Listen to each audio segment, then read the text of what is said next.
My name is Ryan, and I've always been a shy person, struggling to make friends. With my average looks and lack of athletic talent, I often felt overlooked in the classroom. The girls would even tease me, calling me unflattering nicknames. However, there was one area where I truly excelled: academics. Since I wasn't very social and preferred to stay home, I devoted all my time to studying diligently at my desk. I found great joy in the solitude of learning, immersing myself in my studies. Thanks to this unwavering dedication, I managed to gain admission to one of the top all-boys high schools in the state and consistently ranked among the top 10 students during my time there. This academic success then led to my enrollment in a well-known state university. Nonetheless, after years of solely focusing on my studies, I began to crave a more fulfilling and exciting life. To break free from my monotonous routine, I decided to undergo a personal transformation. Drawing inspiration from magazine articles on how to become a popular guy, I dyed my hair and paid closer attention to my fashion choices, aiming to create a more modern and appealing appearance. Finishing university, I never took my studies lightly. As a diligent student, I dutifully attended all my classes, endearing me to the faculty. Foresightfully, I had already begun seeking professor recommendations for promising companies. This strategy paid off when a major food manufacturer offered me a position. My parents were delighted by my job placement. The decent salary allowed me to move from my small flat into a more spacious rental. As a working adult, I hoped to forge meaningful friendships, enjoy social outings, and perhaps even find a romantic partner. However, my idealistic expectations did not entirely align with the realities I encountered. Despite my professional status, my life lacked the vibrancy I had envisioned. The job itself was neither exceptionally enjoyable nor dull. Many colleagues my age had joined concurrently, but their outgoing personalities and strong communication skills sharply contrasted with my own reserved nature. Feeling like an outsider, I struggled to forge close connections with them. Your significant other is the person with whom you share a close, intimate bond. This individual holds a special place in your life, and your relationship is characterized by mutual care, understanding, and affection.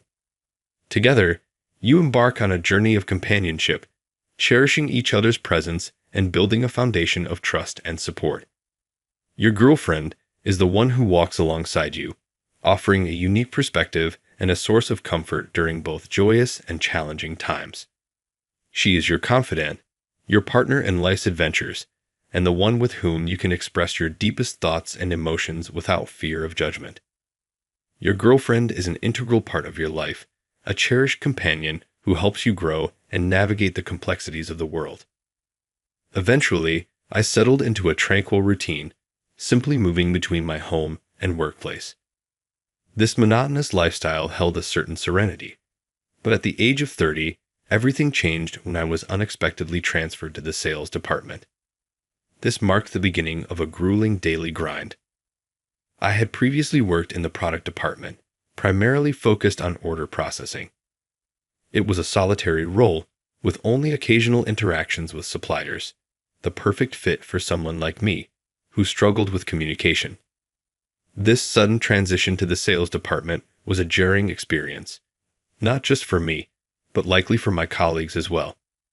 It seemed they were short-staffed, but the decision to place me in this position was clearly a poor one.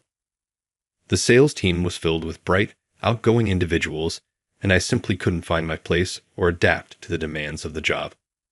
The workload was immense, encompassing client development, negotiations, and the creation of proposals and quotes.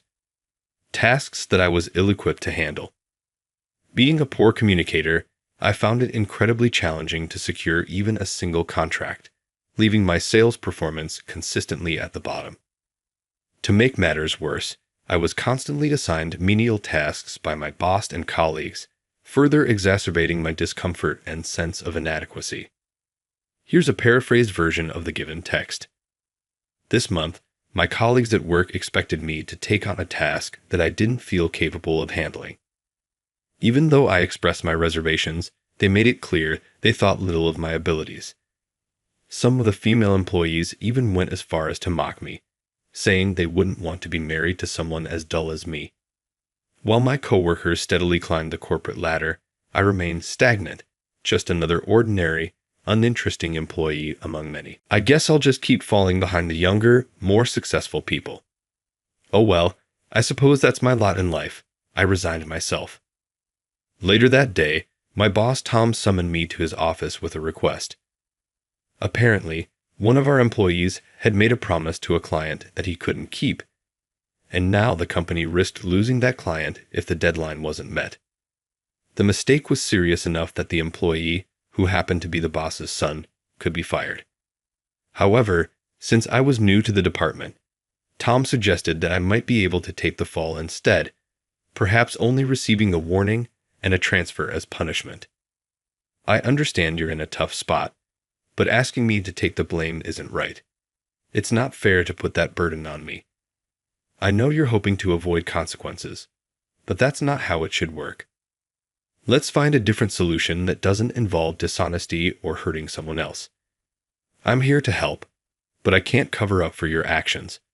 We need to figure this out together, without resorting to making someone else take the fall.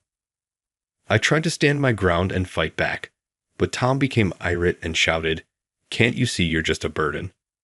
When will you start producing results?" Hearing those harsh words, I felt my heart sink. I no longer wanted to be there. I just needed to leave this job immediately. Tears began to flow uncontrollably. I suppose I had reached my breaking point. Later, the executive Max summoned me and bluntly stated, "If you lack motivation, you might as well quit." I simply responded, "Okay." It felt as though Tom had forced me to resign. Exhausted, I called my mother. She said, "Oh, you've been through so much. I'm proud of you for persevering. Why don't you come home and take a break for a while?" So, I returned to live with my mom. I had left this town because I disliked the rural setting, but she understood and didn't object when I wanted to move to the city. Our family runs a small deli. When I arrived home, my mom greeted me with a warm smile, saying, "Welcome back," and offered me some special chicken wings she had prepared for the shop. Tasting her homemade cooking after so long, I couldn't hold back my tears. My sister told me, "You don't have to push yourself anymore." Perhaps the unfamiliar work had caused me stress, but I wasn't feeling well, so I took some time to rest at home. Eventually, I started helping out at the deli. The customers were kind, complimenting my mom's dishes as wonderfully comforting. I felt much more at peace in this environment. About a year after returning home, I noticed a woman waiting at the bus stop while I was coming back from shopping. Suddenly, it started raining, and she seemed troubled, checking the bus schedule. Approaching her, I asked, "Is something wrong?" I usually wouldn't talk to a stranger, but I couldn't ignore her that day. "The bus is late," she said. Checking the schedule, I saw the bus should have arrived 30 minutes ago. It must be running late. "What a delay," I said. The rain was getting heavier, and there were no stores nearby to buy an umbrella. The bus showed no signs of arriving anytime soon. "If we stay out here, we'll be completely soaked. Would you like to come to my place for a while? My mom's there, so it won't just be the two of us." "Let's go inside to stay dry," I proposed. Apprehensive at first, she eventually accepted as the downpour intensified, expressing, "I appreciate your kindness, and I'll gladly take you up on that." That day's heavy rain flooded the roads, causing substantial damage. The woman couldn't immediately return home. My caring mother welcomed this stranger into our abode. Seeing my mother's friendly demeanor, the woman seemed relieved. Her name was Ava. At 30, she was 3 years younger than me. Her father ran a bridal business, and she worked there too. Ava had come to our town to inspect a new wedding venue. Although I hadn't noticed it outside, Ava was undoubtedly beautiful, yet her manner hinted at a touch of sorrow. I wondered if she harbored any significant concerns. Ava appeared delicate, her face slightly worn. My mother proudly served her homemade deli dishes. We only have this, but please enjoy them if you'd like, my mother offered. Thank you, Ava responded in a soft voice. As she tasted the food, Ava exclaimed, I've never had anything so delicious, her face lighting up with a smile. Witnessing Ava's smile for the first time stirred a sense of excitement within me. I hadn't often conversed with women before, but I felt I might be able to get along well with Ava. Despite the challenges at her workplace, the young woman named Ava handled the situation with grace. Though her colleagues seemed to resent her, possibly due to her position as the company president's daughter, Ava diligently worked to gain their recognition. However, this constant pressure seemed to take a toll on her, causing her to push herself too hard. During her stay with the narrator's family, Ava had the chance to unwind and relax. The warm welcome and support from the narrator's mother provided a refreshing contrast to the pressures she faced at work. Ava's mood visibly brightened, and she even found time to bond with the family, helping out at the deli and enjoying casual conversations. As Ava prepared to leave, the narrator's mother extended a lighthearted invitation, suggesting that Ava could return any time for more girl talk, a gesture that underscored the nurturing environment the family had provided during her visit. The experience seemed to have a positive impact on Ava, offering her a much-needed respite from the demands of her professional life. Ava replied with a smile, Then I might just take you up on that. I said, Please take care of yourself and don't push too hard. Ava then boarded the bus. I thought this might be the last time I would see her, and I couldn't help but feel a little sad. Life continued as usual, helping out at the family deli. Then one day, an invitation to a wedding arrived at our home. It was from Troy, a classmate from middle school. I remembered talking to him at the supermarket recently, where he mentioned, I'm getting married. You should come to the wedding. Meeting here must be fate. Honestly, I never liked Troy much. He used to mock me for being a bookworm during our school days. I thought about making up an excuse to skip it, but then Troy called. You must be free, so you better come to the wedding. Yeah, I replied, unable to refuse. I ended up agreeing to attend. And then came the day of the wedding. At the venue, there were many classmates. Most of them didn't seem to recognize me. They whispered and looked my way. Then Troy approached, recognized me, and called out, Hey, there you are, Donkey. At the mention of my nickname, Donkey, my classmates realized who I was. One of them asked, What are you doing now? Before I could answer, Troy mocked. He was good in school, but now he's just selling deli with his mom. How the mighty have fallen. Seriously, even with a good college degree, running a deli? You'll probably stay single forever. The others chimed in with their own harsh words. I just forced a smile, knowing it was true. Suddenly, everyone's gaze shifted behind me. Don't mock my boyfriend, please. To my surprise, Ava, dressed in a suit, stood behind me. Do you guys not feel ashamed, talking like that as adults? Ryan, you don't need to be here. Let's go, she said. Ava pulled me by the hand and led me out of the venue. Once outside, she looked startled and said, I'm sorry if I did too much, but I just couldn't stand seeing you being made fun of. No, don't worry about it. I'm actually glad. But why are you here? I asked. It turned out this venue was one of the ones her father managed, and she was there for work.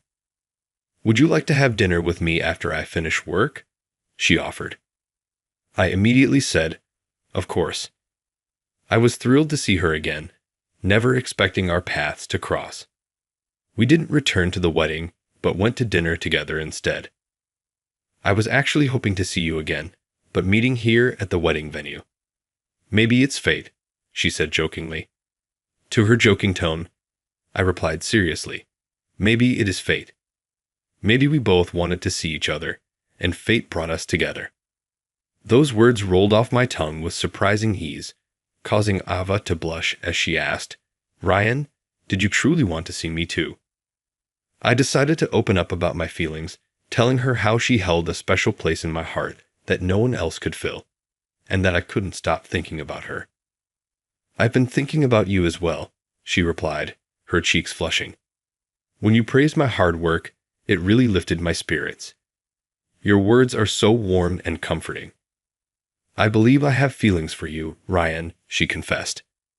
From that moment, we began a long-distance relationship. Soon after, Ava was assigned to work primarily at the venue we had visited, leading to her decision to move to this area. This prompted us to take the leap and start living together, despite the relative newness of our connection. Recognizing the need to not solely rely on Ava, I found a job at a local company and rejoined the workforce. Today, I sit at my mom's house, watching as she and my girlfriend chat happily, their smiles filling me with a profound sense of contentment. For the first time in my life, I have both a supportive partner and a loving mother by my side. Joining forces, we unlock boundless potential. By pooling our talents and collaborating, we amplify our collective impact, achieving feats beyond what any individual could accomplish alone. United, we transcend the limitations of solitary endeavors, harnessing the synergy that arises when diverse perspectives converge. Through teamwork, we cultivate innovative solutions, tackle complex challenges, and create lasting change that echoes far beyond our individual contributions. In unity, we find strength, resilience, and the power to shape the world around us, one cooperative step at a time.